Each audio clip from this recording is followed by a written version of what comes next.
I'm really happy that all of you came here. Iman, I can reintroduce you.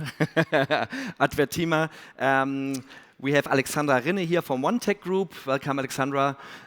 We have Ravi here from Vista. You have joined us before. Marvin here from First Impression. Really interesting. Great to have you here. And Ali again from Frayman. So I'm back so early. You're back. Yeah, but you can take a seat. You can take a seat. And just need to make sure I'm looking in the right direction. I need to behave here. Good.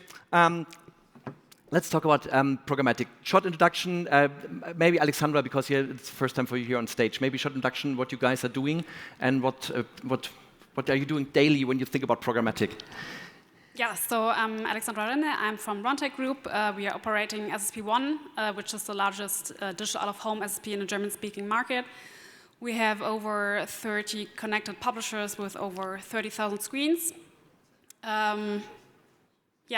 Daily operating business. From my point of view, I'm responsible for everything non-technical we're doing. For the technical part, we have, luckily, some great developers, but what we are doing is basically bringing knowledge to the publishers, onboarding new publishers, daily deal support, which is still needed, and a lot of knowledge transfer, hopefully. Good. Vista Media, we know already. Short introduction to First Impression, Marvin, maybe. Hello. So we're First Impression. We're an integrator coming from the Netherlands. So we integrate the retail media networks, for example, where I'm responsible for integrating all the SSPs and the connection to the DSPs. So helping the retailers monetize their networks on a programmatic ad space.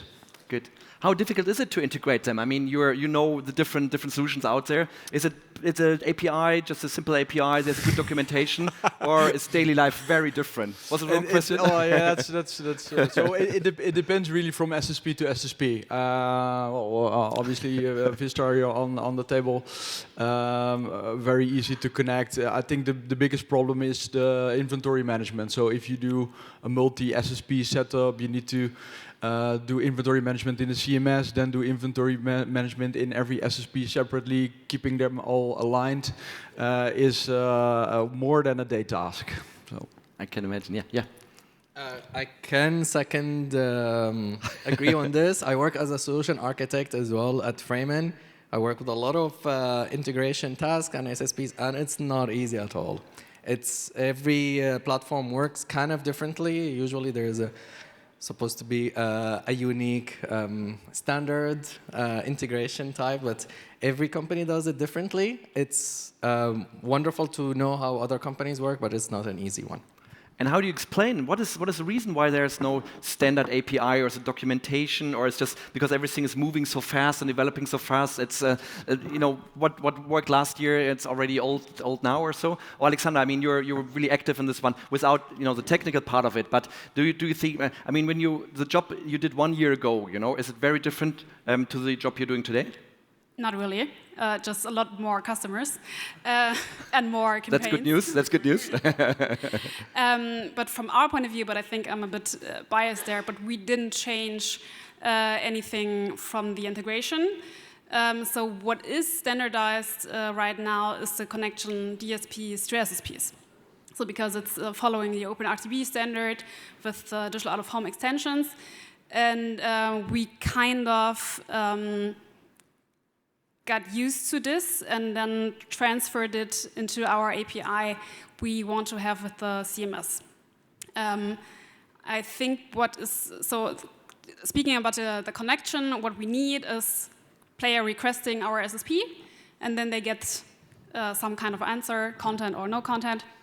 And we also need inventory data. And I think what really is different is the kind of inventory data which is needed from the SSPs, which is also because the DSP need different information or are working with different information. And we as an SSP try to consolidate it. So we try to make most inventory bookable through all DSPs. So we are working with all standards. And it maybe makes it a little bit harder for the publishers because they have a lot of data they need to give us. But Iman, I mean, you're on the last mile, you know, and I know you have worked with SSP and some others, you know, at least, you know, indirectly. I always hear, you know, the industry complaining about, especially CMS, you know, providers like, oh, how do we connect? It never works. It seems always, at the last mile, there seems to be some problems. And obviously, it's always the platform's fault. It's never them. The CMS all perfect. We all know that. But I mean, you know a few CMS. Do you see some challenges there, or is it kind of flawless nowadays? I'm not an expert in programmatic and CMS and stuff. But you're last mile, you know, different CMS and everything. I can tell you just from a retail media perspective for the ones that were here listening to the previous panel, if you say real-time audience data is needed for retail media, and otherwise it's not retail media, this is what we believe, then you need capabilities to inform the activation ecosystem, which includes the CMS, SSP, DSP, ad server. You have to inform them in real time about who is standing in front of the screen right now and in the next few seconds. That was never a requirement for the CMSs, and that's the reason there are a few CMSs that are really real time. But we are facing challenges, especially when it comes to integration with the SSPs. For example, the ad request to the SSP is sent out a few seconds before the next spot has to be. We have seen even 25 seconds. So, how do you want to from the milliseconds in online and mobile? Exactly. So how do you want to solve the problem? So we have this capability to see who is in front of the screen, who is going to be in front of the screen in a few seconds or during the next spot. And you want to inject this information into the ad request, which is 10 seconds ago sent to the... I mean... It's useless, yeah. So it needs... re-engineering of the CMS. It needs also re-engineering of the SSPs and being able to deal with that data. But it starts with the CMSs, become real-time, get the capability to understand that it's not a one-to-one medium. You have to understand that there are multiple impressions, and these impressions are not the same, not in the same segment. All of them have different segments.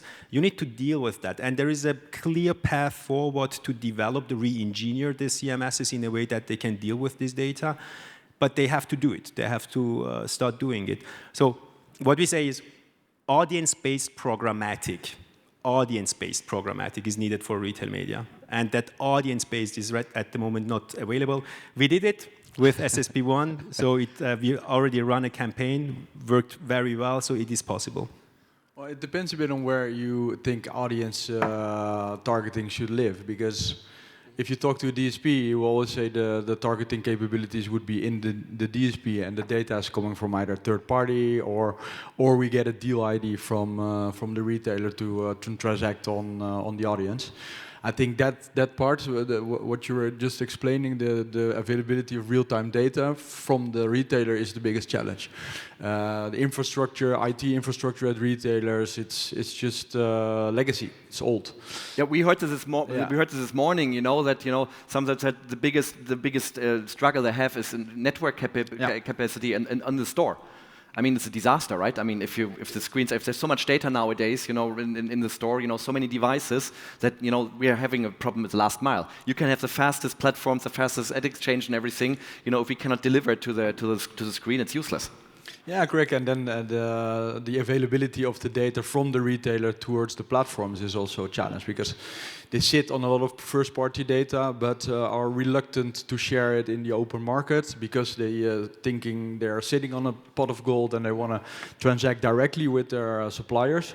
So they need to open up that audiences towards that ecosystem in order to monetize on it. And I think there's still a challenge from the whole retailer industry to take that step to be connected to the media industry.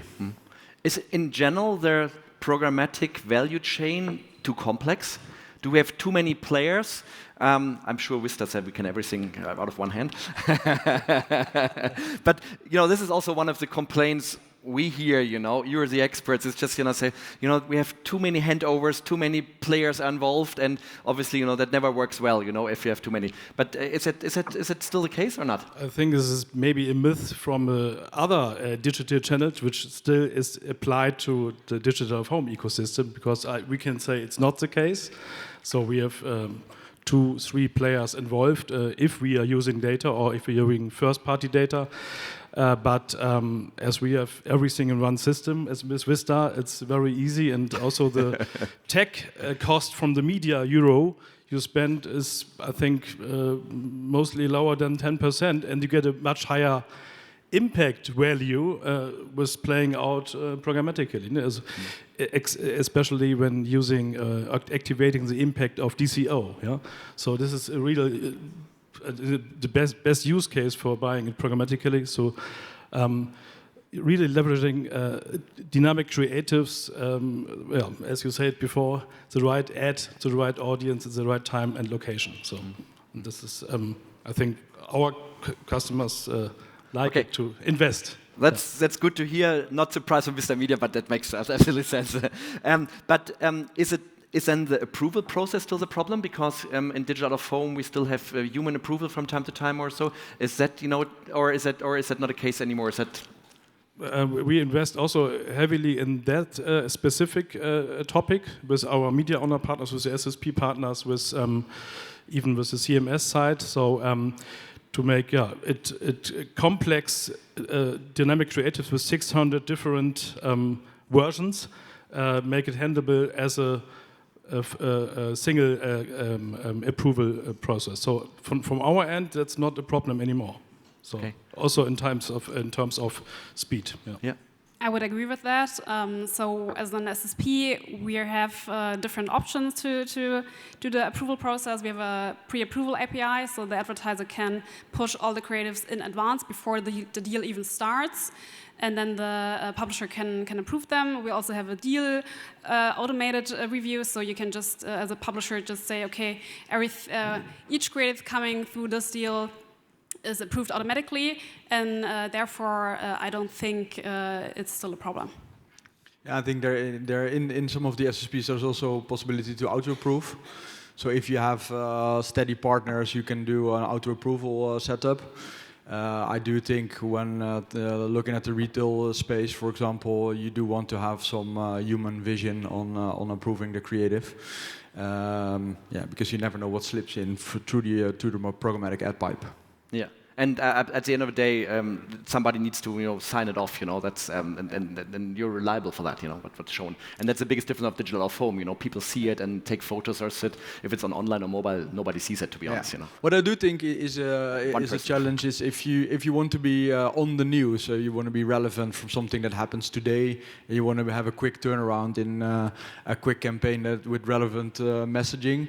You want to have a quick approval process, and sometimes the ad ops or planner is out for lunch or he's doing some other meeting, and then it can be 24 hours before you get your ad approved, and then the momentum is gone for that campaign, and that is still a struggle, I think. Yeah, and getting the data to the screens. I mean, to the last mile we talked already about it, but the rest works quite well, right? There's no problem anymore. That's bandwidth is not an issue. No, not at all. Okay, cool, good.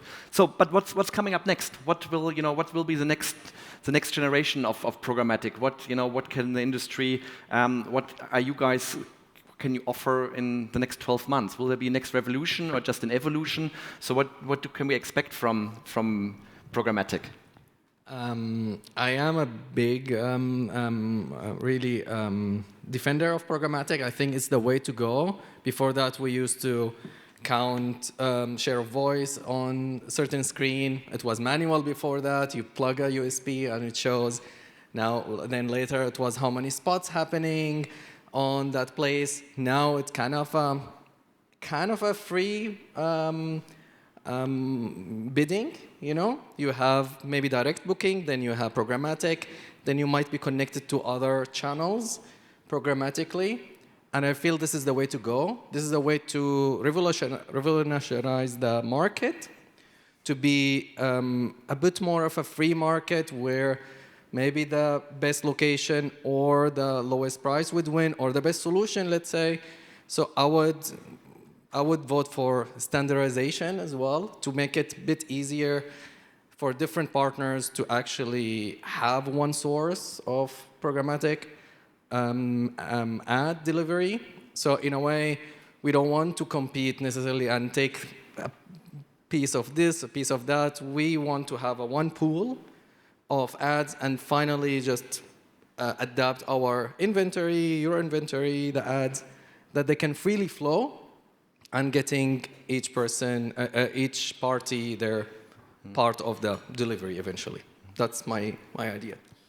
I think for what's next in programmatic is what I'm seeing now, especially in the retail space, is that performance campaigns are being developed. So that means the data coming in from the turnover from specific products gets back in to the DSP, so you can actually optimize towards the uplift of selling Coca-Cola cans in a retail media store. I think that would be a game changer for programmatic in the out-of-home space, especially for the retail where you have that first-party data connection. I've actually thought of this when with Diederik, the owner of Vistar DSP, a couple of years ago. We've drawn that out for a big retailer in the Netherlands, but we faced infrastructure problems there to get that data feeded back to the algorithm in a fast way. So I think now, a couple of years after, we're in a better state of data infrastructure to actually build things like that. What's on your roadmap for Vista? I think more and more standardization, also as being part of the digital buying strategy, omni-channel. Yeah, so I think this is also the most important thing to really have the same metrics combined to social, paid social, to display mobile. So I think if we get more and more standardization and get the same metrics, it will be easy to get not only switch money, also to generate extra money, yeah, with the retail media possibilities. I think this is key to further grow, and the growth will come definitely via programmatic. Yeah. Alexandra? I'm hoping for a little bit more knowledge in the market. So, of course, we are sitting here, so we are the experts, not for us, but as well for the publishers and also for the advertisers. Because with knowledge, then there also comes more ideas how to really use programmatic. So more open auction, less guaranteed deals. Just, I mean, today I think at least 70% of campaigns running for SSP are deals, and most of the deals are guaranteed deals. So there's no targetings, nothing. Yeah. I mean, we're as an SSP, we're happy that the deals are done programmatically, but I think it would make sense to use the possibilities better, because that's not really done yet in all the possibilities, and more pre-targetings, more targetings as well, and I'm also hoping for more data when talking about retail media in-store. Right now, they just really starting with digital out-of-home and programmatic, and I think the real-time data is still a little bit in the future for them. But I think that's going to happen in the next year, hopefully. Iman? Yeah, I can just back everything that you said. Maybe from a retailer perspective, some positive movements that I'm experiencing. I'm lucky to be involved in the process of some retailers, international retailers, when it comes to their retail media strategy. And what is really promising is that they don't see programmatic at them. Most of them don't even understand it. But they see that media agency, so the agency cash, is the path to incremental retail media revenue. So they have these trade marketing budgets, these shopper marketing budgets. They are the experts in it, so they use technology in the meantime, or soon, very well to become more competitive, to get these trade and shopper marketing budgets in a better way, in a more efficient way. But what they are realizing right now is the success of online retail media is coming from agency cash as well. So there is the upper funnel budgets. We have to access that. So they are realizing right now they need to build these relationships with the agencies. And in about 6 months to 12 months, I hope they will realize that agencies need cross-channel, cross-network access to the inventory, which is only possible in a plausible way with programmatic access. So that will come. At the moment, they don't realize it yet, but they will realize in 12 months. Audience-based programmatic is the path to get access to upper funnel budgets, to media budgets. And are retailers able to manage that? I mean, because it's so much work on their side, right? I mean, they cannot just outsource everything to agencies. Yeah. So what I'm seeing right now in these conversations is that no, they can't handle it. But media agencies are waking up. So they are building their. Last week, Dentsu announced that they have now started their retail media practice out of London. That is going to happen. Media agencies need to get involved in the retail media business, and they are going to provide these services to the retailer, get access to the inventory, on the other hand, offer it to their customers, to the brands. And this is the path forward, and that is happening right now. And it is really, 1 year ago, it was not the case. Now it's happening. Yeah, what I do think is that retailers need to come out of their own bubble, because they create their own audiences. I don't know, big spending Betty, saving Irene. I don't know what they're doing. And then talking to the media agencies and trying to sell that inventory based on those audiences, and they talk different languages. And I think there is still a gap that the agencies and the retailers need to overcome. So it's not only the technical standards which are missing in some parts of the value chain, but also the language, also the understanding, the mindset. Definitely, yeah. So retailers now becoming publishers, and the majority of them, let's say almost all of them, don't know how to play that game yet. So you see media services department popping up, and then they let somebody manage that department with no experience from the media industry, talking to media agencies to try and get budgets. That's I think not a good situation. So that we have to reel in some people from the media industry to really get access to those media agency budgets, I think. But I mean, isn't it incredible how many of them have launched their own units in the past 12 months? So in 24 months, or another 12 months, they will all have people, probably maybe from your side, switching sides or so. You will be able to speak, on the same level and solve that. It seems like, every week things are changing so fast. It's unbelievable. Yeah, indeed. Yeah, good, fantastic. So anything the digital signage industry needs to change, the CMS, do we still need a CMS in the future, or can Vista or all of you guys deliver something? Is it really necessary? Because all the intelligence of a CMS system is now done programmatically, so we only need a very tiny, small, play-out engine which is standardized. Funny enough, if you talk to our friend smiling. from my if you talk to our friend from my ad booker, he would say, we can do everything from the SSP, and I do really believe that we still need a CMS, because it has different capabilities of planning media in the store.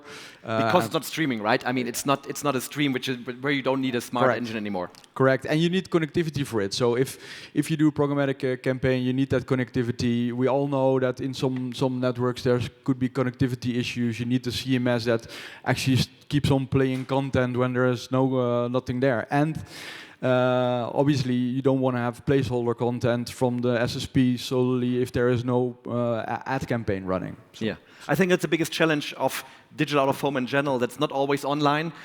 You have to be prepared for the times when there's no connectivity, and and you have different technologies. It's not standardized, so you still need some guys who takes the trouble out of it, right?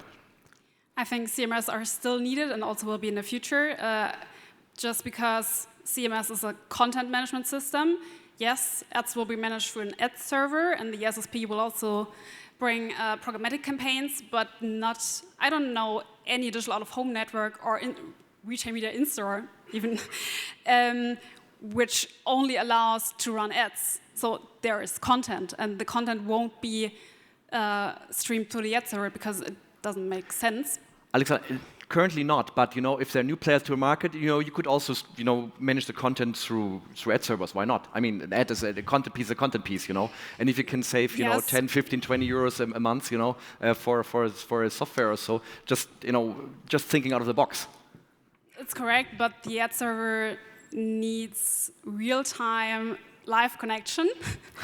And CMS just have a little bit more possibilities to run also with fallback content and so on, and therefore it is. I don't think so. Maybe when talking about Germany,